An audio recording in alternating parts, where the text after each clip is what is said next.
কক্সবাজারে গিয়ে যদি পানিতে না নামেন, গোসল না করেন, তাহলে কক্সবাজারে যাওয়ার মজাটা একদমই পাবেন না। হ্যালো এভরিওয়ান, আসসালামু আলাইকুম, কেমন আছেন সবাই?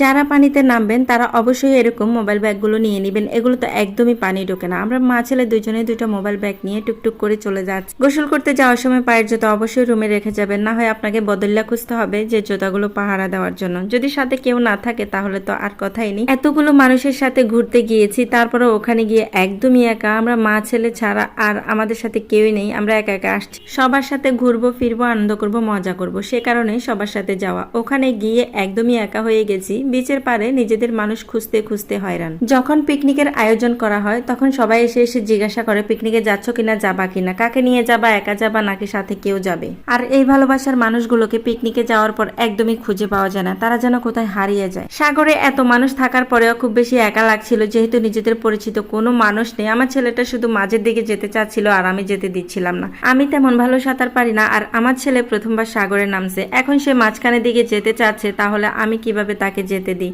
আর আমার সাথে রাগ করে কিনারে বসে বসে খেলাধুলা করতেছিল। বুঝিয়ে বললাম যে আমরা সবার সাথে বিকেলবেলা আবারও পানিতে নামতে আসবো, এখন চলো, এই বলে নিয়ে আসলাম। আজকের ভিডিও এ পর্যন্ত। সবাই ভালো থাকবেন, আল্লাহ হাফেজ।